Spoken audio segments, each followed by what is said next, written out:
But speaking of Bezos, we could not let this slide, which is that the media freakout when it's not one of their billionaires who wants to control elite discourse is just been chef's kiss. So let's put this up there on the screen. We put together a little highlight reel for all of you.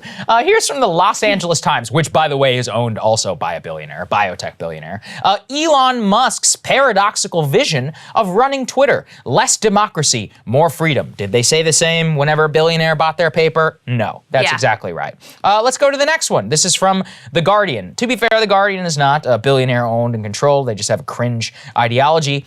This is from Robert Reich, the former U.S. Labor Secretary, who says that Elon Musk's vision for the internet is dangerous nonsense. He says that the Russian people know little about Putin's war on aggression. So, of course, he has to start with Russia. He says pundits assumed the internet would open a new era of democracy and all of that. But again, he's pointing to the pervading objection amongst elites to Musk's Twitter is that more moderation is needed in order to have more democracy, which is really incredible. Like when you think about it, the people are not and should not be exposed to all sorts of ideas. We as the elite should mediate what is disinformation and what is not, what is misinformation, disinformation, and what is not.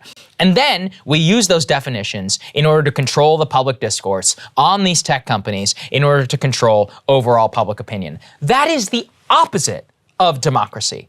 And yet, look closer, and they just say the quiet part out loud. The next one here. I love this. Elon Musk's vision of free speech will be bad for Twitter.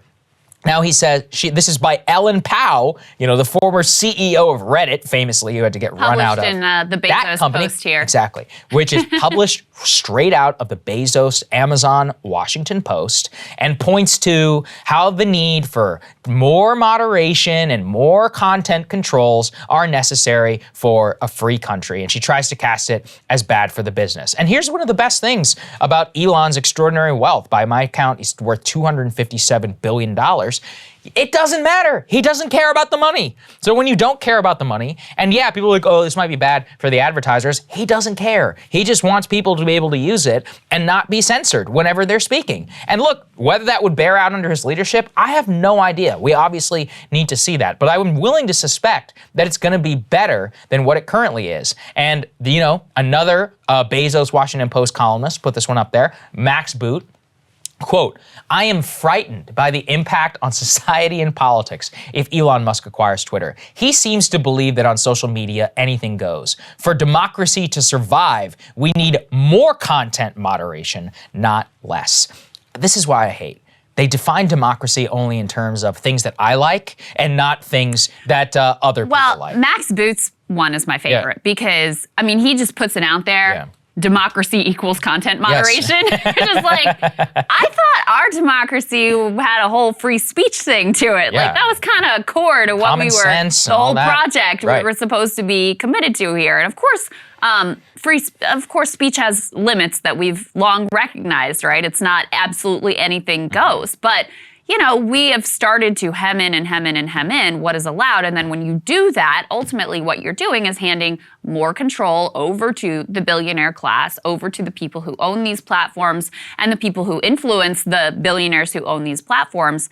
And that's my objection to this whole thing. I just see, listen, so many people are viewing this through the lens of like which particular billionaires they think align with them ideologically, when what the real takeaway from all of this should be is whether you like Musk, whether you like Bezos, whether you hate all of them, the fact that you are allowing this very small class of billionaires to control things that are so essential to our democracy as speech, that's the big problem that we're facing here. That should be something that everyone could come together on and say, maybe we shouldn't be just like left to the whims of whichever billionaire happens to buy up the public square this time, right? That's the big issue that I have here. And so as we're going through all these different articles, it's just noteworthy that, when it was Bezos buying the Post or other billionaires buying other newspapers, a lot of times these people were comfortable with it. It also reminded me of, remember when Bernie made those comments about, hey, maybe the Washington Post doesn't like me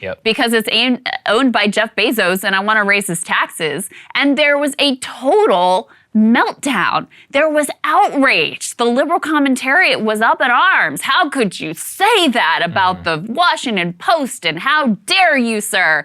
And then when it comes to, someone that they are less comfortable with and has at least purports to have a different ideology that they do, then suddenly they see the risks and the problems of billionaire ownership here ultimately. My personal favorite was Washington Post saying, quote, "This is Elon Musk at peak billionaire." In the Washington Post. Yeah. No, peak billionaire is when the richest man in the world, who is Jeff Bezos, buys the Washington Post in order to influence political discourse. I think both of here those in things Washington. are peak billionaire. That's my thing. It's like, let's apply an even standard here and recognize that, look, do I think that we're probably more likely to get better content moderation out of Elon Musk and Twitter as a private company than we do under whatever the dude's CEO's name is now, Agrawal? Yes, Agrawal. I do. I do think. But the problem is leaving these incredibly consequential issues to the whims of billionaires. That's the problem. And so, there's a reason why elites are so freaked out by this.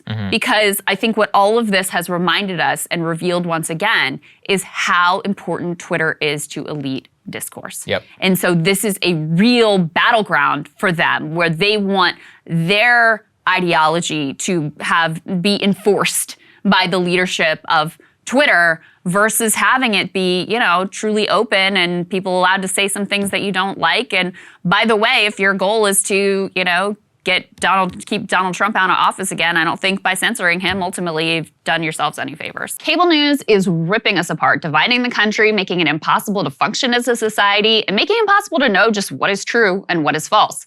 But the good news is they are failing and they know it. That is why we're building something new, a new mainstream, a healthier one, something more trustworthy, something that we are going to need in one of the most pivotal times in American history. We are building up here for the midterms, for the upcoming presidential election, but we need your help. So if you can help us out by becoming a premium member today at breakingpoints.com, we're trying to change America for the better and the entire world. So what are you waiting for, guys? Go to breakingpoints.com and sign up and help us build a new mainstream.